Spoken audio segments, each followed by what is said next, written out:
మాజీ ప్రధాని మన్మోహన్ సింగ్ మృతి పట్ల అమెరికా సంతాపం తెలిపింది.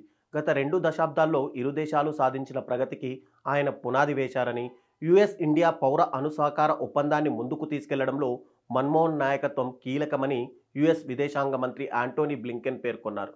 భారత్ వేగవంతంగా అభివృద్ధి చెందడానికి ఆయన ప్రవేశపెట్టిన ఆర్థిక సంస్కరణలు ప్రజలకు ఎల్లవేళలా గుర్తుండిపోతాయని ఆయన పేర్కొన్నారు.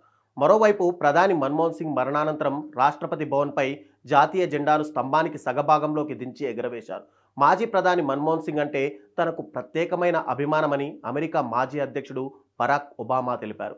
మన్మోహన్ హయాంలో 2008లో ఇరు దేశాల మధ్య అణు ఒప్పందం జరగగా, కెనడాలోని టొరంటో వేదికగా జరిగిన G20 సదస్సులో మన్మోహన్ సింగ్పై ఒబామా ప్రశంసల జల్లు కురిపించారు.